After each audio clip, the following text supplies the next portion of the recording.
Hello and welcome to Expert Link and me, David Ford, and yet another conversation in co-production.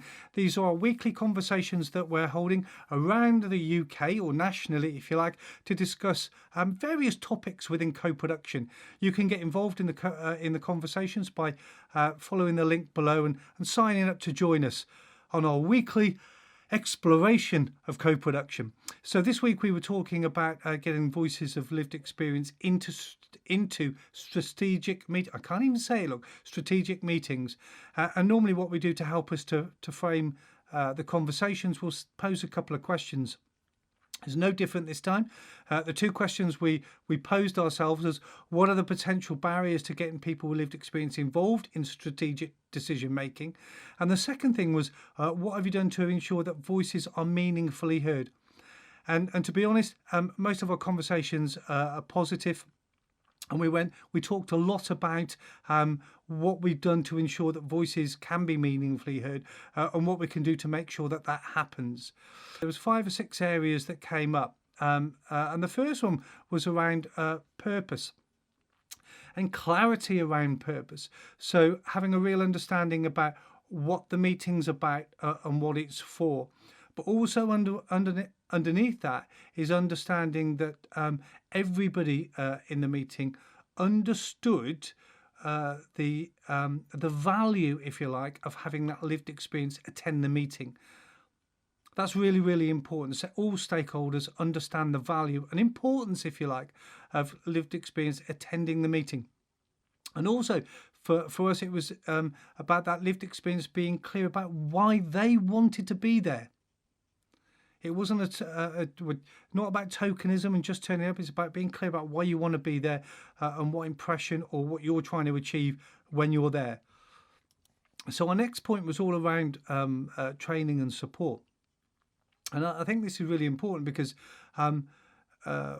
often what happens is we don't support people to understand how the meeting might run.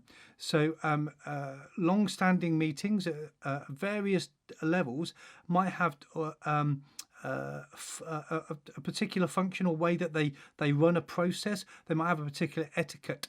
So explaining that and training people and supporting them to understand how that works. So you might have national level meetings, local authority level meetings. You might have just service provider meetings, just all at strategic levels. But often they've got different ways of functioning. And being clear about being clear so that people understand what it is that the type of group that they're attending, and then preparing them for those etiquettes or formalities that are in place. And the other part about that on the training and support is making sure that all the other stakeholders or recognising all the other stakeholders might be intimidated by that lived experience. So maybe there's something about training and supporting those guys to understand that lived experience coming into the room, so as they're not intimidated too. And with that training support, again, we want to think about our expectations, what people's expectations of the meeting, and this is everybody, all involved, so that we can manage that and people expectations are met.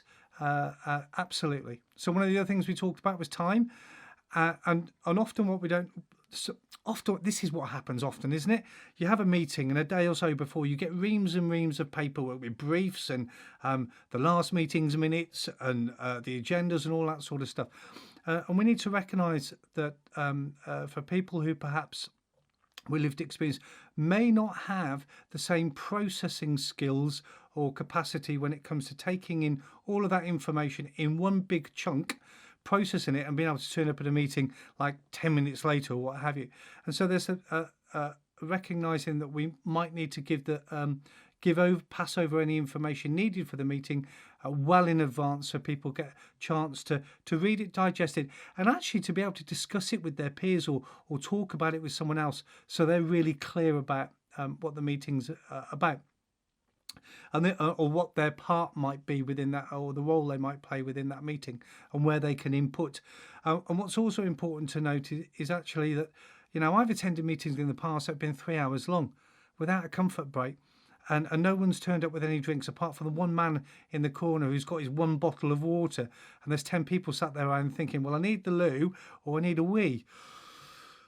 Am I allowed to say that, or should I say comfort break? Well, I've said it anyway, but we should recognise that actually, and that people need the time to have comfort breaks and drinks, and maybe go outside for a cigarette and stuff like that.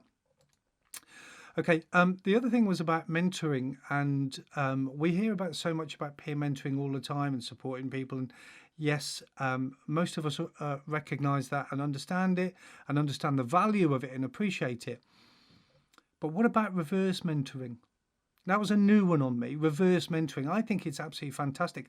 So what would happen if the lived experience mentored the other roles or the other actors within that meeting, so that they understood the lived experience part of it a lot better, and I had a better understanding of where that lived experience is coming from?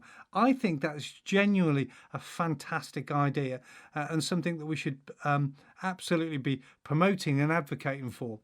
So reverse mentoring, love it. What a nugget.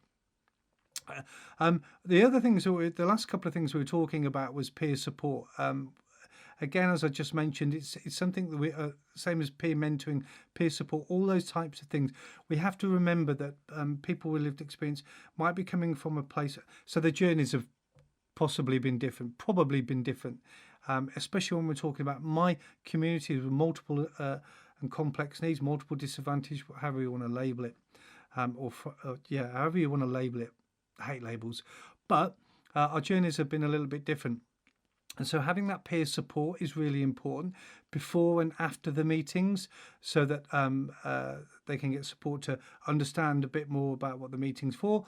They can get that moral support, and then afterwards they get somewhere to give some feedback and get some feedback. And if it's been a bad meeting where they perhaps haven't fared so well, or felt that they've fared so well, they can get some support around that. These peer support meetings are also quite crucial when it talks about representation in the room.